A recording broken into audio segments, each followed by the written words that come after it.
The countdown to the 2025 NASCAR season is almost over, and like your New Year's resolutions, some dreams are about to get crushed.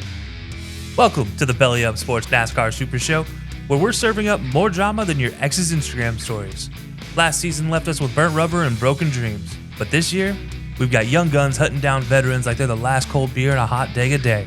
From Daytona's high banks to Phoenix's desert heat, we're talking 36 weekends of pure American thunder.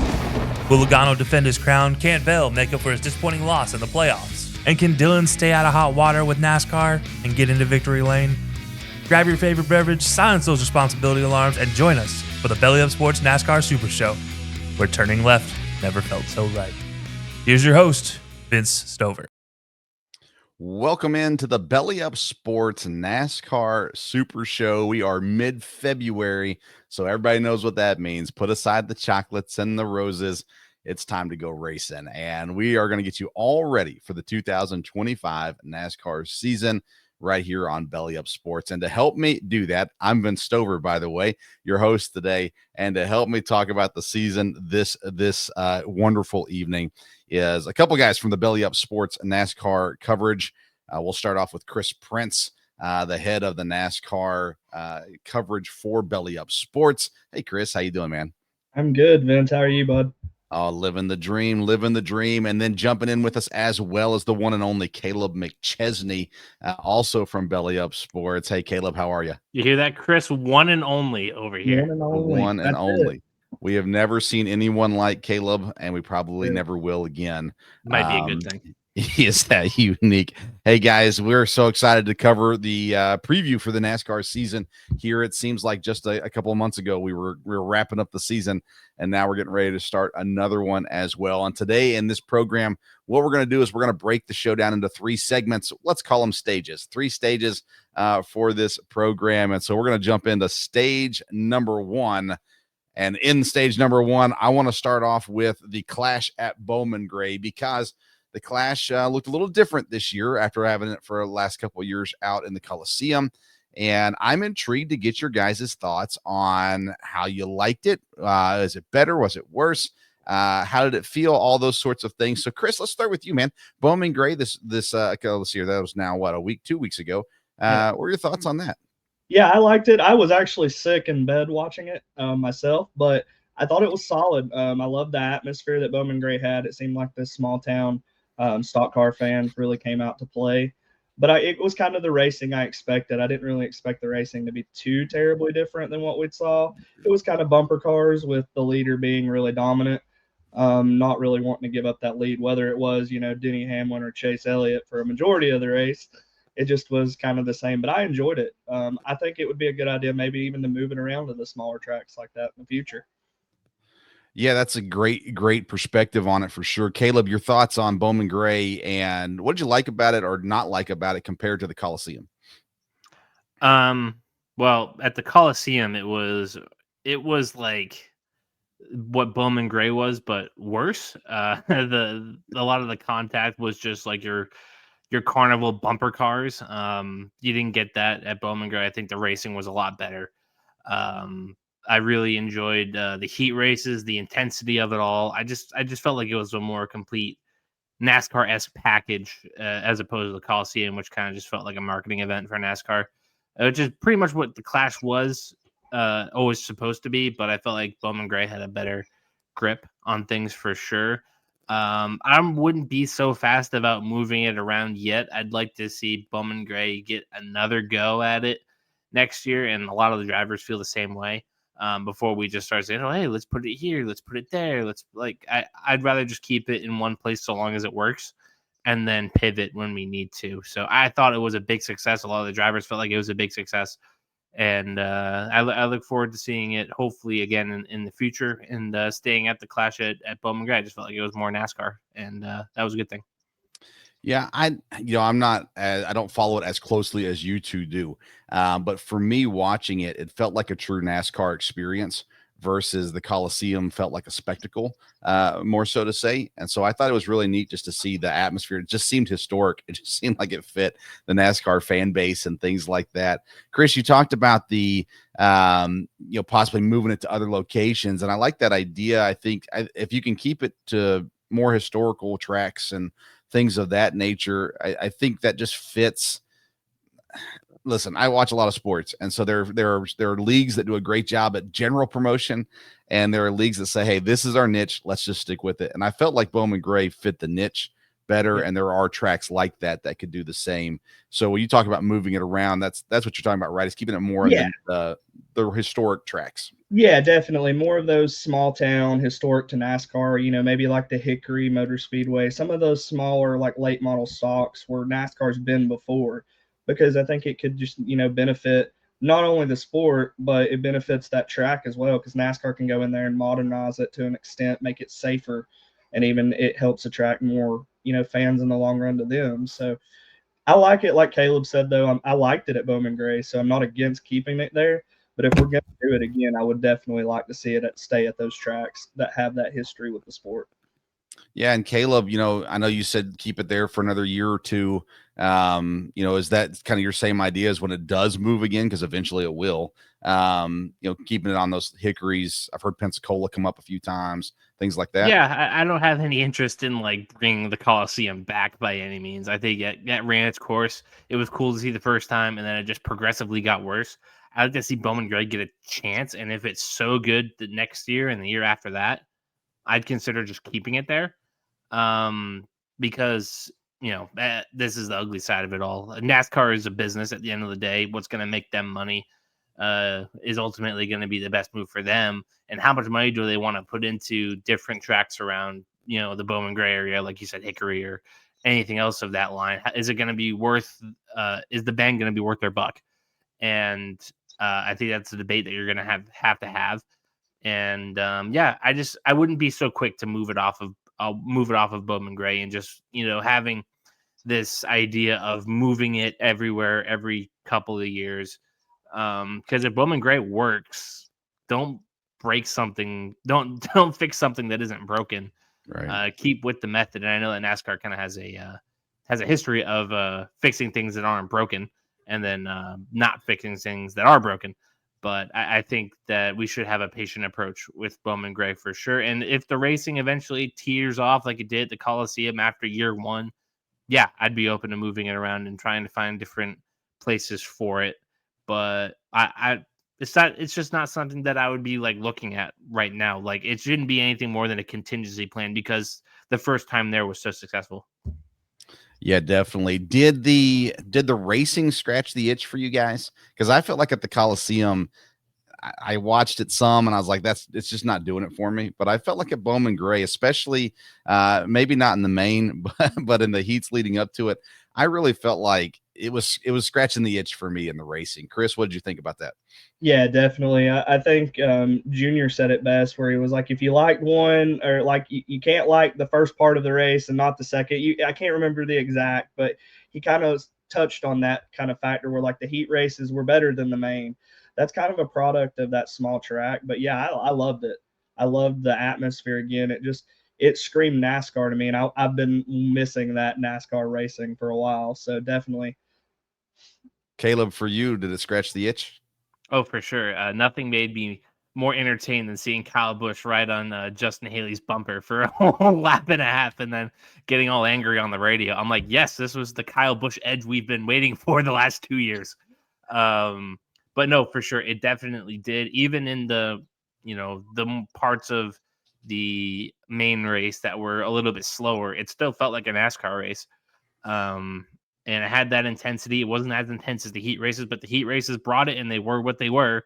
And hats off to NASCAR for sure for putting on a great event like that and having it translate so well to TV. My only complaint is that they didn't show the driver intros because I heard that they were awesome, and the drivers couldn't believe that they didn't show it on TV. Yeah, you got to have something to complain about, though, and so that's we can live with that one, I guess, if we have to. Now, leading up to Bowman Gray and leading up to the season, the off season was definitely quite fun and entertaining. There was a lot going on in the off season. We'll get to the driver changes and things later in the show, but I want to just touch base on the lawsuits because my honest fear is this could be detrimental to the sport. if things didn't go smoothly. So far, the race teams have been the winners in these lawsuits to this point, at the very least, for the 2025 season. We're going to talk with Bob Pockrass in a minute about this, and he'll probably know more than the three of us combined. But when it comes to the lawsuits, did you ask Chris, him if there are lights at the courthouse? Yeah. Chris, when it comes to the lawsuits, what was your initial thought when you heard about it? And was there fear in your heart of, boy, this could be either detrimental to those teams or to the sport as a whole? Yeah, I mean, I wasn't surprised, because if you listen to like Denny's podcast, they kind of touched on it, that it could go that way if they didn't get the option, or, the result they wanted. I thought more teams might have been involved with it, honestly. But, all that news came out about supposed threats stating if you didn't sign it by a certain time, you'd lose your charter. So there's a lot there. But yeah, definitely could have been a detrimental to the sport. And it still could be, depending on how it plays out. I feel like, I don't know that it'll be super detrimental, but bad publicity is not good always. I mean, I know they say any publicity is good, but I don't know in this case. Legal publicity doesn't mean, necessarily feel good. But in my opinion, I think that, like you said, though, the teams winning has helped it, because it's going to make it fair overall across the board in the long run, I feel like, if it keeps going that way. Yeah, Kaleb, it feels like the other teams were really excited that someone did step up and not sign the charter. But at the same time, they did what they felt like they had to do. And Michael Jordan being a part of this is probably a pretty big issue. And Bob talks about this in the interview in a second as well. But Kaleb, your thoughts on just when you first heard about the lawsuit coming down, what was your initial reaction to what all was happening? I was a little surprised that not every team bowed down to NASCAR, but it didn't. If you told me that one team was going to, it was going to be the stubborn, bullheaded Michael Jordan and Denny Hamlin put together. They certainly fit the bill for something like that, and I'm happy it's working out for them, because, as Chris said, though, this should end up being a better result for everybody. Outside of some owners, like I know Brad Keselowski has been pretty adamant about being on NASCAR's side of it all, and being really worried that this could screw everything up. But if you read the Athletic article put out by Gluck and Bianchi when this lawsuit was first going on, a lot of team owners were very upset that NASCAR kind of held a gun to their head on this one, threatening to take away their charters, and yet by the way, it didn't work out. The court said, yeah, nope, you're still going to have to give 2311 and front row their charters. Ha ha. And then one owner saying that it felt like, what was it, a dictatorship or something? It was one of those very emphatic comments. So yeah, I'm with Chris. I really think that this could end up being better for all owners involved, and a lot of owners are secretly cheering 2311 and front row on. And I look forward to seeing what benefits come from the end of this, when I'm going to pretty much assume that the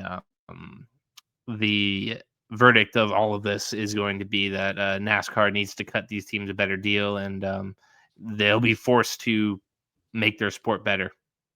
So yeah, definitely. Well, a couple of weeks ago, I got a chance to chat with Bob Pockrass, and we talked about this. And I just want to preface this interview with letting everyone know it was a few weeks ago that we talked with Bob. And so I don't think there was any major news that happened after I talked to him. But and if we didn't cover something in that interview, no, it was when he had time to do the interview. So it was a couple of weeks back. But I had a great conversation with Bob. We talked about the lawsuit a fair amount. He also gave us some predictions for the season as well. So we're going to take a listen now to the interview we got to do with Fox Sports' Bob Pockrass. We are joined now by Fox Sports NASCAR reporter Bob Pockrass. Hey, Bob, I really appreciate you coming on, man. Thank you so much. Yeah, no problem. Always love to talk some NASCAR. Yeah, so we are entering in this new year. 2025 season is coming up, but this has been a pretty wild off season, and you've been all over this with the legal stuff. And again, we've pre-recorded this episode a few weeks back, and so you know how this works. As soon as you record something, breaking news happens. So I'm sure something has broken since then. But I want to ask you kind of the surprise level, I guess, with this lawsuit with 2311 and with Front Row Motorsports. Like, how surprised were you that it got to where it's gotten to? I'm a little bit surprised that it's gotten to where it's gotten to. I was a little bit surprised that it got to the point where some teams felt like that they had to file a lawsuit. You kind of felt when the talks were going on that they would find some sort of, I want to say, middle ground. I think when you negotiate with NASCAR, maybe you hope for maybe to at least them come like maybe a quarter to your way or a third to your way, not necessarily 50-50, but thought that they would get to a point where the teams would agree. And obviously, 13 of the organizations agreed to it and 2 did not. And this lawsuit's going on, and it's continue to see whether any of it bleeds onto the track as far as any decisions that are made between now and the end of the year as far as being charter teams, not being charter teams, and how many there are. I think that it's one thing for a lawsuit to be going on. It's another thing if it makes it a question of who's in the race week in and week out. My first thought when I saw the lawsuit was, this is going to be really bad for NASCAR, not necessarily for the organization NASCAR, but for the fans, for the sport itself, like its perception to the public and things like that. Did you have that concern at all where, hey, this could be pretty hurtful to the sport as a whole? I think the big concern when this lawsuit was filed was that teams who are looking for sponsors are trying to ask the sponsors to give them money. And yet you have these other teams who are suing NASCAR saying they're not giving the teams enough money. And so the concern is the sponsor then thinking, well, NASCAR isn't giving them enough money. Why should I give them money, right? And you've heard a little bit of that, but I haven't heard as much either concern or as much, as that being collateral damage to the lawsuit at this point as maybe some people had thought. So that, I think, to me, that is kind of biggest concern. Like, leagues get sued. There's legal things that happen. But again, the biggest question was, would this impact other teams that aren't 23XI and aren't Front Row Motorsports? So far, it's been wins basically for the teams for 23XI and Front Row Motorsports overall. How long is this going to drag on? And, how much is it going to affect the 2025 season? Well, the judge in the case is adamant that there will be a trial in December of 2025, which, if you know anything about antitrust law, that is like, that doesn't happen. It doesn't happen in a year. In fact, both of the attorneys for NASCAR and the attorneys for 23XI are planning and have been in a lawsuit that's going to trial here in January. That's 7 years since it was first filed. So they're really hammering the gas, I guess you could say, and trying to see if they can get this trial done and get this kind of lawsuit at least in the district court and trial stage within a year, which would be, again, kind of almost record time. And then, it would probably be whatever decisions are made will be appealed, and that would go on for another year or two as well. Of course, both sides could settle, and I think that depends on how things continue in the lawsuit. And I think it could definitely depend on Jim France. He runs NASCAR, and there's going to be settlement proposals, and he'll be the one who probably will decide whether this case gets settled or not. Does you would assume Michael Jordan's involved, and Denny Hamlin, who's one of the top most experienced racers in NASCAR, is involved. If those two guys aren't involved, is this a completely different story?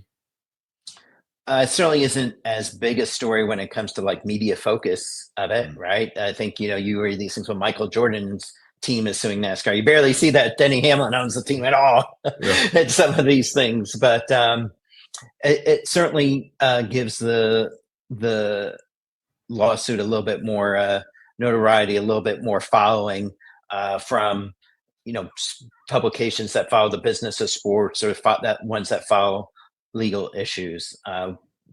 It's certainly also, when you talk about if Denny's if 23XI had to run as an open team, how much money is that going to cost them? And, it's Michael Jordan shaking his shoes, right? And the change that comes out. I mean, look, millions of dollars. I know that. But, you're talking about somebody who could foot the bill maybe a little bit easier than some others. Sure. All right, let's transition a little bit more into the season stuff and maybe more fun things.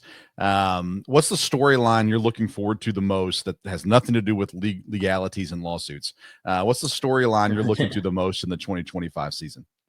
It's going to be Richard Childress racing. Kyle Busch, there was some talk last year, like, could he leave a year before his contract is up?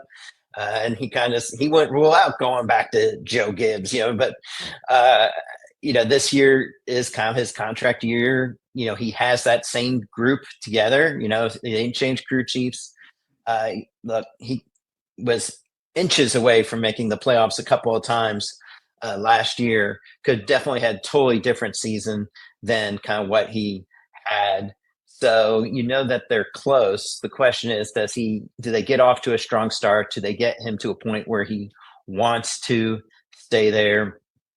And then also, can Austin Dillon rebound from a pretty much awful season that he had beyond a couple of bright moments? Definitely. And you look at last season, there were some incredible finishes last year. And I thought overall a fun season. I'm personally a Ford fan, even though I've got a Dale Jr. car behind me. He's the only Chevrolet I ever supported. But so Ford has had great years, especially end of the years, I should say, the last couple of years. Are we going to see any improvement from these? We had some new body styles, some new looks last year from everybody but Chevy. Are we going to see any more consistency maybe out of those groups, or is it going to be just kind of same as normal? A lot of Hendricks, a lot of Gibbs up at the top until we get to the playoffs and Ford runs away with it again. I think you'll see maybe a little bit more consistency. Obviously, RFK's adding a car. And in some ways, they say Stuart Haas will be almost a fourth car for them. And Rick Ware seems to be almost a fifth and sixth car if they have two cars out there every week for them. So I think you'll see potentially a little bit more consistency. I think you'll see that the Ford teams have learned about their new body style and what works and what doesn't. But I still think it's going to be hard to say, hey, Gibbs is going to go another half of a season without winning, right? Like they did at the end of 2024. So I think there'll be a decent amount of parity among the manufacturers. Obviously, not a lot of change in the rules. The biggest thing will be assuming that the short tracks go to a softer tire like you saw at Martinsville. How do teams adapt to that? Who learns these tires the quickest and who maybe needs a couple of races to learn how their car handles on some new rubber? Do you have kind of a sleeper pick for this year as far as, and maybe maybe you're going to do this on your own show and you don't want to share it with us, but a sleeper pick of kind of a car to watch for that may not be in that top level that everyone's watching for? Oh, that's a great question. I'm going to go with Michael McDowell over at Spire. They've, hit both him and Travis Peterson going over there as crew chief.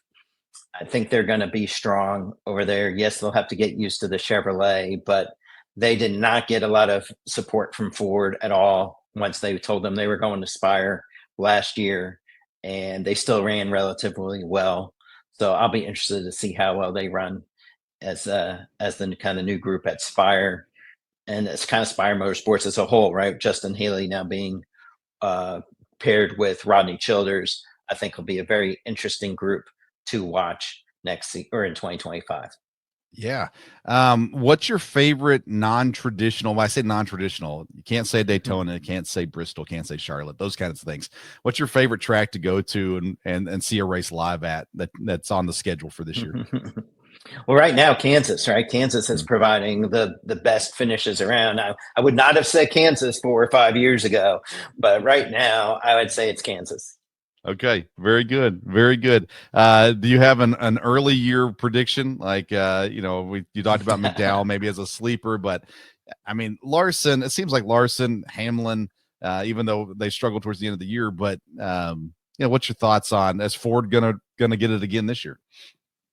Oh, I don't know. I think the toughest prediction for me is Chase Briscoe. Is he going to thrive with a group at Joe Gibbs Racing that struggled maybe a little bit? You would say even with Martin Truex Jr., but Truex was not one of those guys who was at the shop every day, and Chase Briscoe is. So how much is that going to matter? I still haven't decided where I'm gonna place him, but. I think when you look at 2025, I'll go with first easy prediction. I would say is Ty Gibbs is going to win a race, finally get that first win.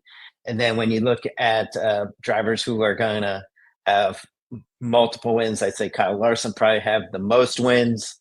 But who's going to win the title?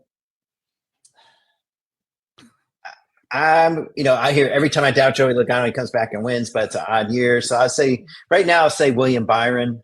But if my picks come out the first week of February and somebody different, just know that I've thought about it more since we talked. Sure. Last couple things for you. There are a couple rule changes this year, and they've addressed the race manipulation a little bit more, made it a little bit more specific, and things like that as well. How hard will it be for NASCAR to enforce these changes, do you think? I don't. It'll be difficult whenever you talk about, especially race manipulation is difficult to determine especially if teams can get a little bit more savvy with what they say on the radio, right? And so it's. I mean, I think they'll be able to enforce. It's just, if the teams give them the evidence, it's going to be easy for them to enforce. I think the question is when you get these times where potentially can look like it could go either way, how much of the, NASCAR's rules are always been preponderance of the evidence, not beyond a reasonable doubt. So you just need 51% to push you into the saying that they're guilty. But when you strengthen these penalties, you kind of get the feeling that you need to be closer to that 70, 80, 90% knowing you're right. Yeah. Well, Bob, we appreciate your time. You're one of the more well-known guys covering the NASCAR right now, but where can people find you? Where can they find content that you're putting out throughout the season? Well, you can find me on the Fox Sports website, foxsports.com/NASCAR, and on social media, pretty much every time my handle's at Bob Pockrass. Very good. Very good. Well, he's Bob Pockrass. The 2025 season is just around the corner. And when we come back, we'll be talking more NASCAR here on the Belly Up Sports NASCAR Super Show. Shout out again to Bob Pockrass. Sure appreciate him taking the time to come on and chat earlier here just a few weeks ago. So that's stage one of this program. Let's get into stage number 2. And in stage 2, I want to talk about drivers on new teams. We want to see who will succeed, who will fail, and we're going to bring back in Chris and Kaleb for this conversation. Gentlemen, let's start off with drivers on new teams. There has been a fair amount of change this offseason. Bob talked about Briscoe going to JGR. We got Noah Gragson and Zane Smith at front row. Josh Berry moves to the Wood brothers. Justin Haley and McDowell to Spire. Herbst, the 2311. Ryan Preece to RFK.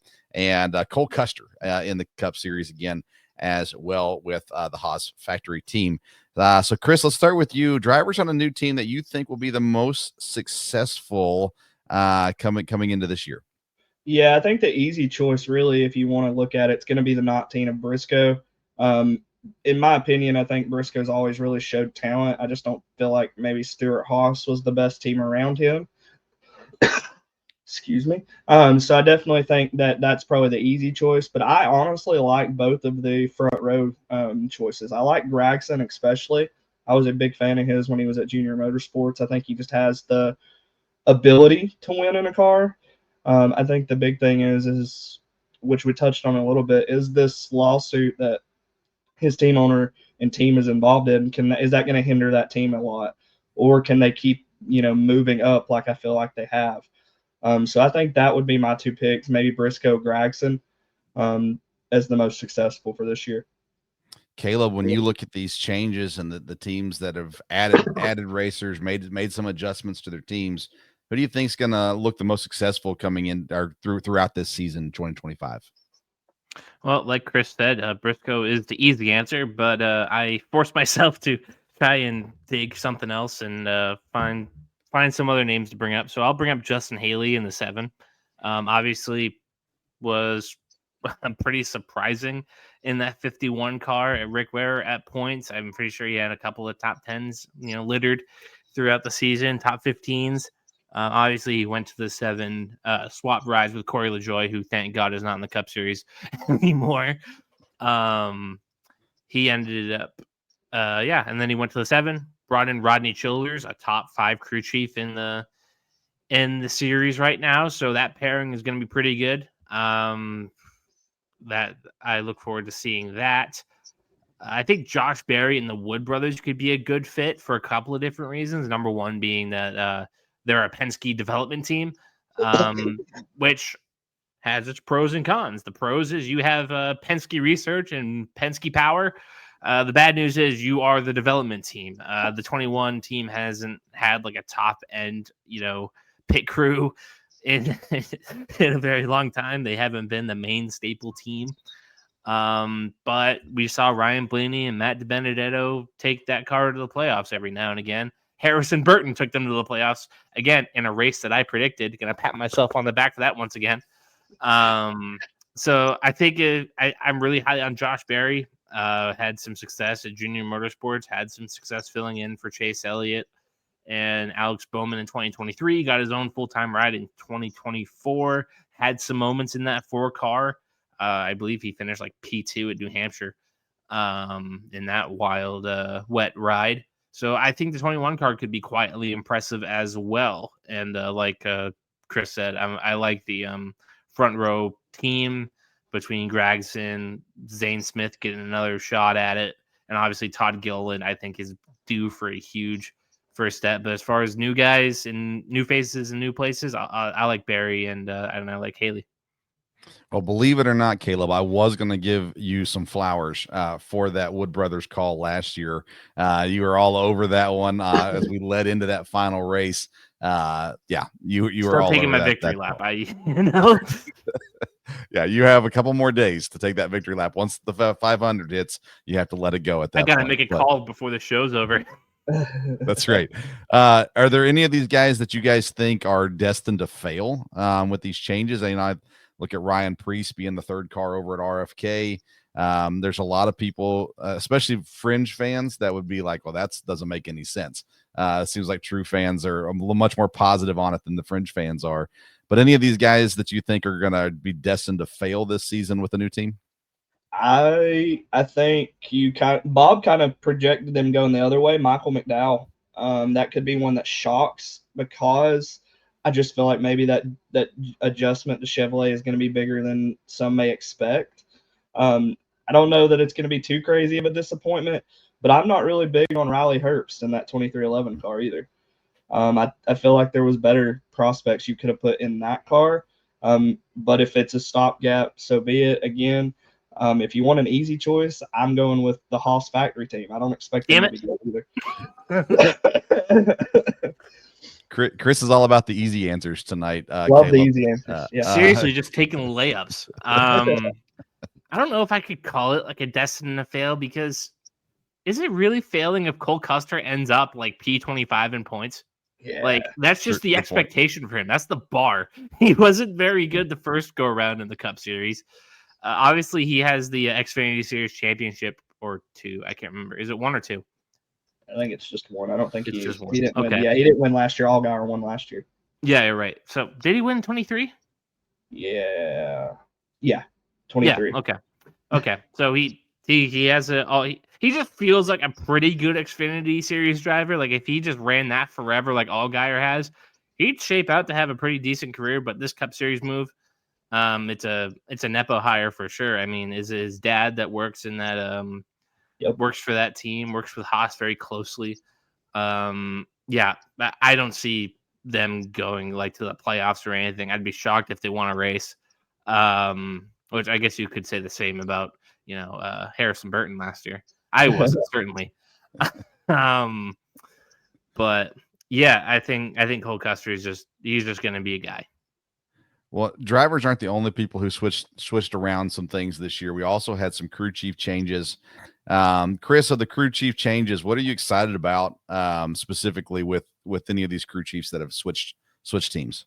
I actually I'm not going to go with the easy one here, and I'm going to say that because I don't know a whole lot about Bubba's new crew chief, but I think while him and Booty Barker had a really good relationship, and they won races, I think maybe Bubba could benefit from a new voice in his ear.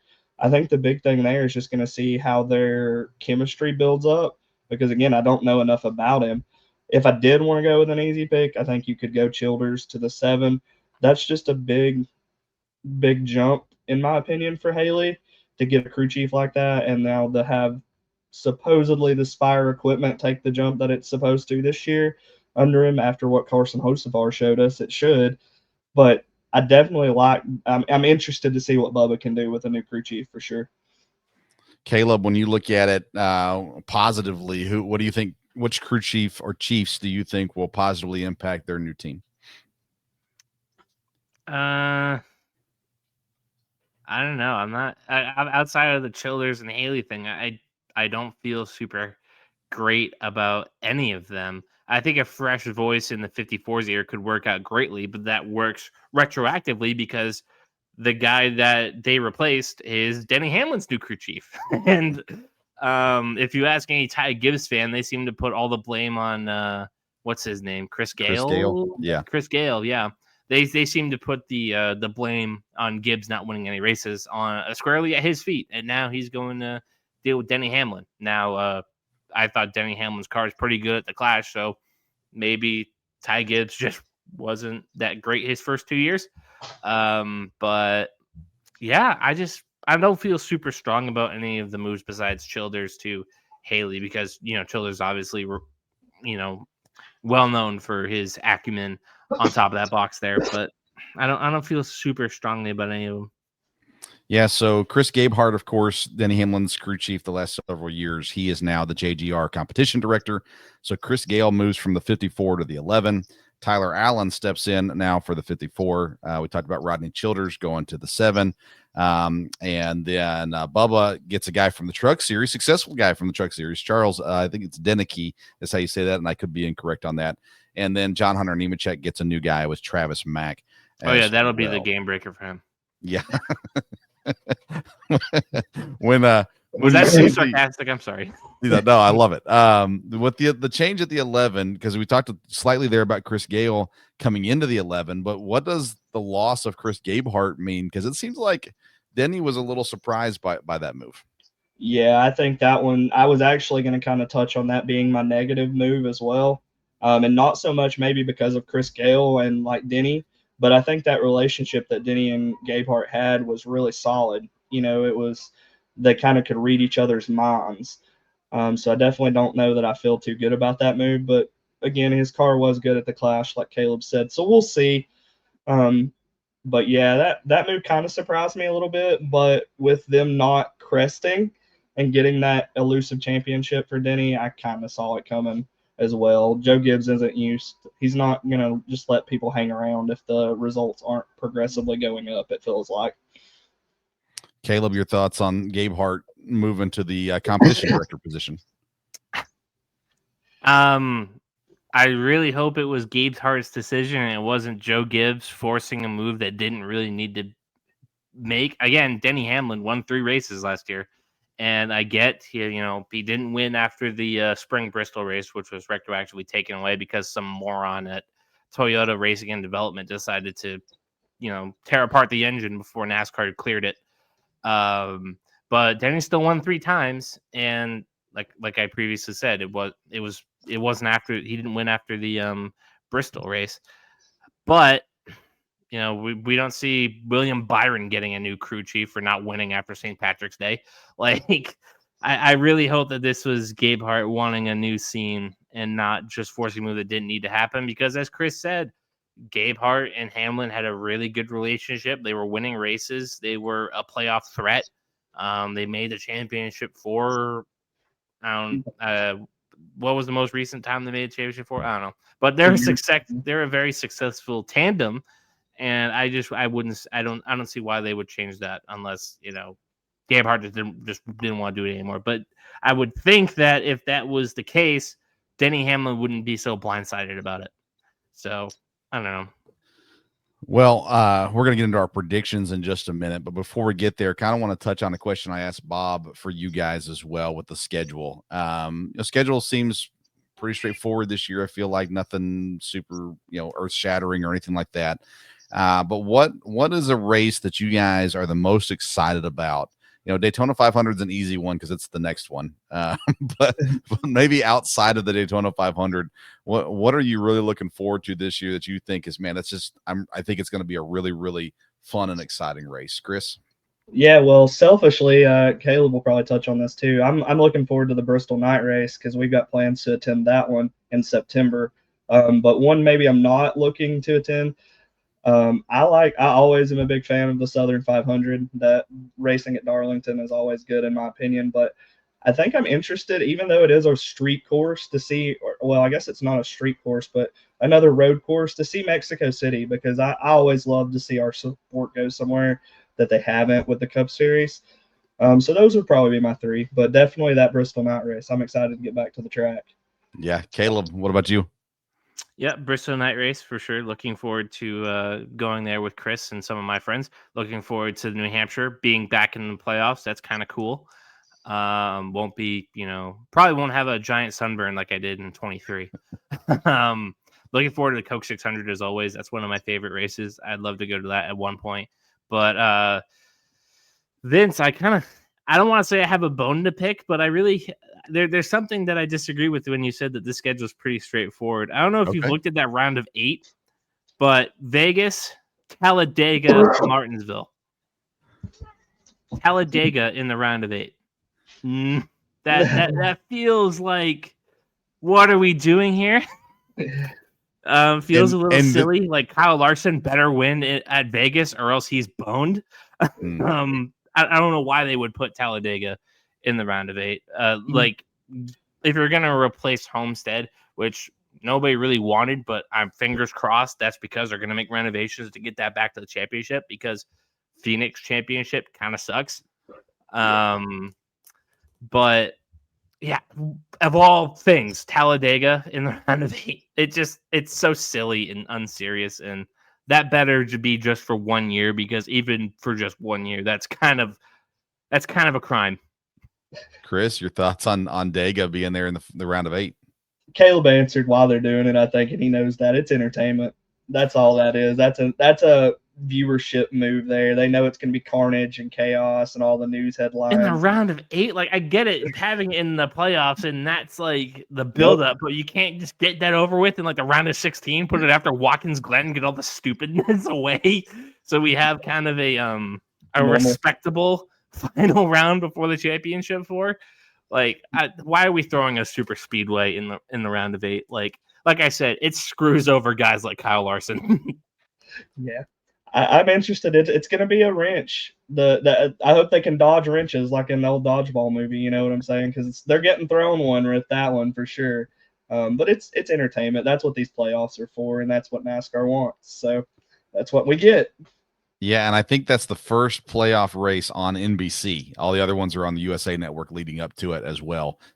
So welcome back the crowd.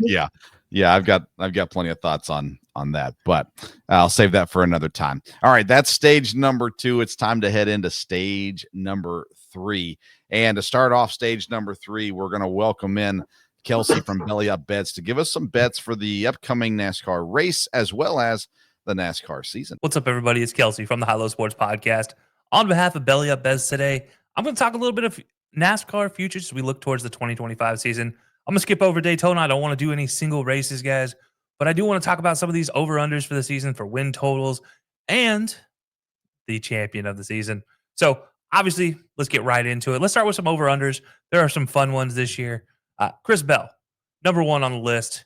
Will he get over 3.5 wins? That's the line they have set at him. -110 odds. I do have him getting over that win total. 8 wins in the last 3 seasons and should get to a new career high of 4 while making another championship push. Obviously, a disappointing exit to the playoffs last year, but look out for Christopher Bell getting over that 3.5 wins for the season at -110 odds. Next up is Carson Hocevar over a half a win. That's right, a half a win, +150 odds. Last year's Rookie of the Year is a viable candidate to notch his first victory in 2025. Give it a chance. Just give it a chance. Carson Hocevar over 0.5 wins, +150 in the season. And then last on the over-unders, Michael McDowell over 0.5 wins as well. Another +150 odds. He's always a fun one to wager on the super speedways. You just never know what's going to happen. And McDowell might challenge on a road course as well for a win. +150 odds, not a whole lot to lose though. 0.5 wins. All he needs is a luck into 1 win, guys. That's it. So, guys, as always, that's my over-unders. Now, you guys are here for the one thing and the one thing only. Sorry, the NASCAR Cup champion for 2025 is going to be Ryan Blaney. Does that surprise anybody? We're just going to go alternating years between him and Joey Logano. +650 odds for Ryan Blaney to take home his second championship in 3 years. Last year, 0.330 seconds, 0.330 from repeating in Phoenix. And then finished last year with 3 consecutive top twos, not top 5s, not top 10s, 3 consecutive top 2s to finish out last year, and 5 top 5s in the playoffs alone. Absolutely going to be making another run. Expect him in the championship for minimum this season. I think he's going to win the championship this year. So give me Ryan Blaney as my 2025 season champion at +650 odds, guys. As always, Vince, Kaleb, Chris, I appreciate it. Thanks for having me on for Belly Up Bets. Right back to you guys for the rest of the show. Thank you, Kelsey. Appreciate you throwing in your 2 cents, literally, into those picks, and greatly appreciate that for sure. I'm going to bring back up Chris and Kaleb because now it's time to get in to some predictions and some things that we're going to see going on. I have a question. Yes, go ahead. Why aren't you awarding stage points? Like, who are the stage winners for this? You know what? That's a great question to ask. But we're currently being sued by the teams, and so we're waiting to get through that. I see. Okay. Out. So maybe I should join in that lawsuit.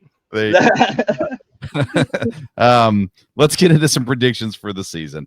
Let's start with who will have the biggest improvement from last year. So the biggest step forward from last season. Chris, what are your thoughts? I'm going to take an easy one, and I did touch on it already, but I think Chase Briscoe could be scary in that 19 car. And Bob touched on it in his piece. Chase is the kind of guy who's at the shop a lot. What kind of impact can that have? I could easily see. I saw on a Reddit post someone was predicting him to have like Kyle Busch first championship season type numbers where he racks off like 6 wins. I don't know that he's going to rack off like 6 wins, but definitely think Briscoe could, easily win 3, maybe 4, depending on how it turns out. And that could be the guy who's going to show the biggest improvement, in my opinion. Boy, that'd be exciting to see for sure. Kaleb, biggest improvement from last year is Kyle Busch. Kyle Busch.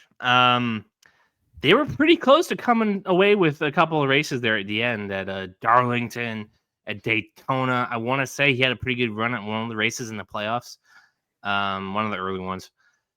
I just feel like Riley's going to come in with an edge. He's pissed off. He wants to prove something, and I think that we could get a couple of wins out of him this year.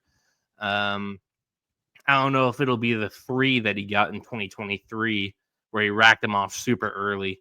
But I think we'll see Kyle Busch back in victory lane and looking pretty strong, and that's all we can ask for out of a legend like that.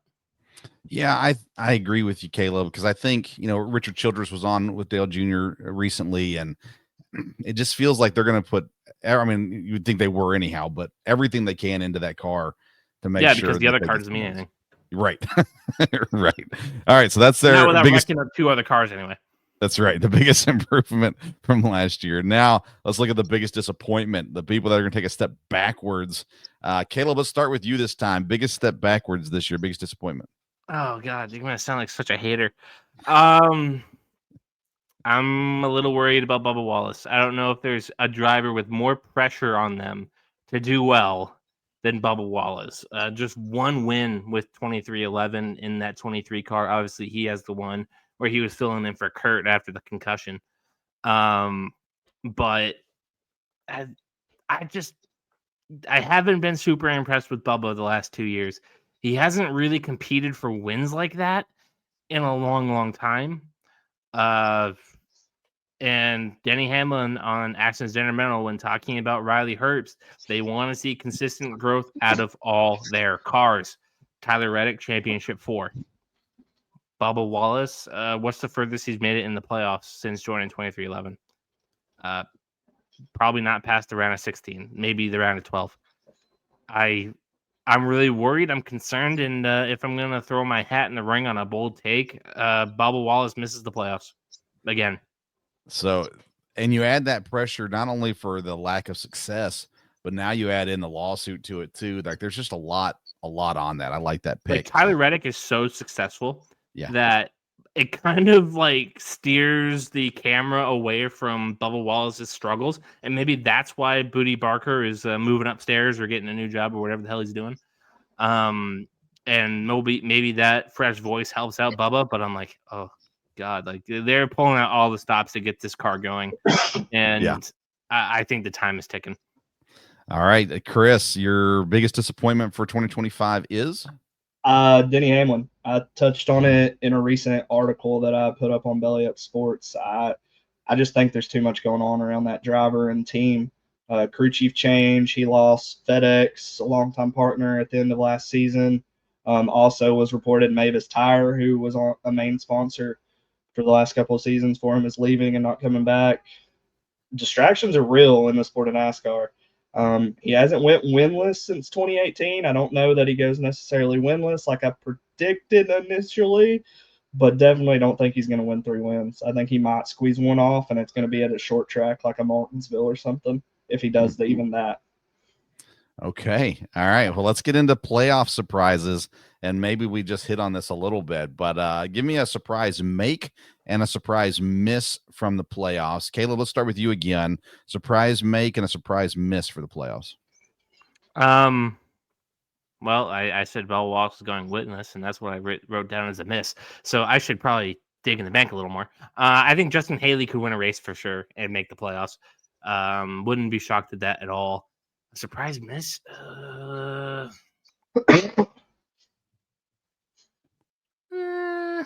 Come back to me on that while I think about it. Okay. We'll come back to you on the miss. So, Chris, on the surprise make for you, who do you have the surprise make? Todd Gilliland. Okay.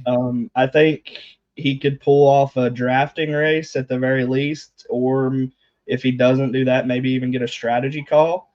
But I wouldn't be surprised if you see him win one. I think if the cars continue to improve and the team continues to improve, he could definitely be one who upsets, one of the other big teams who normally grab like a win on a road course or something. Sure. And your surprise miss for 2025?